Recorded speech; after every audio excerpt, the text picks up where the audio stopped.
আমি এখন মাননীয় সদস্য জনাব ডক্টর মোহাম্মদ আব্দুর রাজ্জাক টাঙ্গাইল 1-কে তার বক্তব্য রাখার আহ্বান জানাচ্ছি।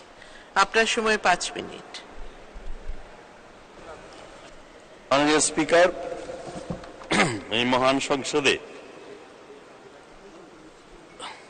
আমাদের প্রয়াত সংসদ সদস্য সাবেক মন্ত্রী ঝিনাইদহ জেলার শৈলকুপা উপজেলাতে মোহাম্মদপুর এলাকা থেকে যিনি বারবার এমপি নির্বাচিত হয়েছেন, তার মৃত্যুতে আজকের এই মহান সংসদ আলোচনায় আমাকে অংশগ্রহণ করার সুযোগ দেওয়ার জন্য আপনাকে আন্তরিকভাবে আমি ধন্যবাদ এবং কৃতজ্ঞতা জানাচ্ছি। মরহুম মোহাম্মদ আব্দুল হাইয়ের সাথে আমার এই মহান সংসদে কাজ করার সুযোগ হয় 2001 সালে বিরোধী দলের একজন সদস্য হিসাবে। 2001 সালে একটি নীল নকশা নির্বাচনের মাধ্যমে, একটা ষড়যন্ত্রের মাধ্যমে স্বাধীনতা বিরোধী শক্তি এবং আন্তর্জাতিক বিভিন্ন স্বাধীনতা বিরোধী গোষ্ঠী আওয়ামী লীগকে পরাজিত করে সেদিন সরকার গঠন করেছিল বিএনপি জামাতকে নিয়ে। এবং এই বিএনপি জামাতের কর্মীরা, ছাত্রদল, যুবদলের সন্ত্রাসীরা সারা দেশে 1 তারিখে নির্বাচন হয়েছিল। 2001 সালের অক্টোবরের 2 তারিখ থেকে সন্ত্রাসের রাজত্ব কায়েম করেছিল। সেই সময় আমরা মাত্র 60 জন বিরোধী দলের এমপি ছিলাম। তাদের মধ্যে মরহুম আব্দুল হাই একজন ছিলেন। তার সাথে আমার গভীরভাবে, অত্যন্ত ঘনিষ্ঠভাবে কাজ করার সুযোগ হয়েছিল।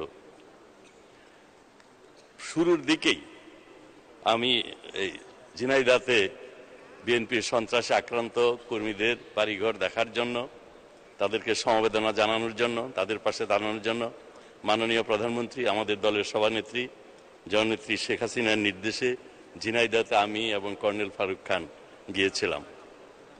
যেভাবে এই বিএনপির সন্ত্রাসীরা, জামাতের সন্ত্রাসীরা, খুনি জিয়াউর রহমানের দলের সন্ত্রাসীরা অত্যাচার নির্যাতন সারা দেশে করেছিল সংখ্যালঘু হিন্দু, বৌদ্ধ, খ্রিস্টানদের উপরে, আওয়ামী লীগের নেতাকর্মীদের উপরে, সেটি অবর্ণনীয়, পৈশাচিক, বর্বরচিত। তখন দেখেছি এই আব্দুল হাই যেভাবে এগুলো মোকাবেলা করেছেন, কর্মীদের পাশে গিয়েছেন, দাঁড়িয়েছেন, সেটি সত্যি স্মরণীয়, স্মরণ করার মতো। এবং এর জন্য আমি তার আত্মার প্রতি গভীর শ্রদ্ধা জানাচ্ছি। আরেকটি বিষয় আমি বলতে চাই, এই বিএনপির সন্ত্রাসের বিরুদ্ধে, অপশাসনের বিরুদ্ধে, দুঃশাসনের বিরুদ্ধে 2001 থেকে 2006 আমাদেরকে আন্দোলন সংগ্রাম করতে হয়েছে। আমরা তখন কয়েকজন এমপি মিলে, তদানীন্তন বিরোধী দলের চিফ হুইপ আব্দুল শহীদ, তার নেতৃত্বে আমরা 15-20 জন এমপি রাসেল স্কয়ারে একটি রাজনৈতিক স্পট সৃষ্টি করি। সাধারণত আন্দোলন সংগ্রাম, হরতালগুলো গুলিস্তান এবং আওয়ামী লীগের যে অফিস, সেখান থেকেই পরিচালিত হতো। আমরা আলাদাভাবে এখানে শুরু করি। আমরা সংসদ সদস্যদের যে ভবন, এখানে আমরা একত্রিত হয়ে মিছিল করে আমরা রাসেল স্কয়ারে যেতাম এবং সেখানে আমরা হরতালকে সফল করার জন্য নানান কর্মকাণ্ড করতাম, বক্তৃতা করতাম এবং বিএনপির অত্যাচার নির্যাতন তুলে ধরতাম। এই কর্মকাণ্ডের সাথে এবং রাসেল স্কয়ারকে একটা রাজনৈতিক স্পট করার ব্যাপারে আব্দুল হাই প্রতিদিনই আমাদের সাথে আসতেন, অংশগ্রহণ করতেন।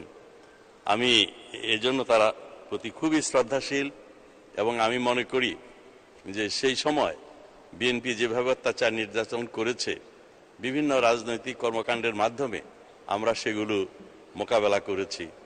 এবং আব্দুল হাই অনেক সাহসী ছিলেন, তিনি সদালাপী ছিলেন, তিনি মিতভাষী ছিলেন, সহজ সরল জীবন ছিল। আমি বহুবার ঝিনাইদহ রাজনৈতিক কর্মসূচিতে অংশগ্রহণ করেছি। তিনি যে সভাপতি হন, সেই সম্মেলনেও আমি বিশেষ অতিথি হিসাবে গিয়েছিলাম। তার সাধারণ সাদাসিধে জীবন এবং কর্মীদের প্রতি ভালোবাসা, দলের আদর্শের প্রতি, মুক্তিযুদ্ধের চেতনার প্রতি তার যে দৃঢ়তা এবং এত নিবেদিত ছিলেন, সেটি সত্যি শ্রদ্ধা করার মতো, সম্মান করার মতো। আমি বিশ্বাস করি আগামী দিনে আমরা, আমাদের যারা এই দলের নেতা কর্মী, তার আদর্শকে অনুসরণ করবে এবং বঙ্গবন্ধুর আদর্শকে ধারণ করে বাংলাদেশকে, আমাদের যে লক্ষ্য একটা ক্ষুধা মুক্ত, দারিদ্র মুক্ত, সমৃদ্ধ বাংলাদেশ, সেই 1 মিনিট। যাত্রায় আমরা সকলেই ভূমিকা রাখব। আমি আর বক্তব্য বাড়াতে চাই না। আমি তার আত্মার প্রতি গভীর শ্রদ্ধা নিবেদন করছি এবং পরম করুণাময় আল্লাহ তাআলার দরবারে কামনা করছি তিনি যেন ভেস্টবাসী হয়। তার পরিবারের সদস্যদের প্রতি আমি গভীর আন্তরিক সমবেদনা জ্ঞাপন করছি। মাননীয় স্পিকার, আপনাকে আন্তরিকভাবে ধন্যবাদ। জয় বাংলা, জয় বঙ্গবন্ধু। ধন্যবাদ মাননীয় সদস্য।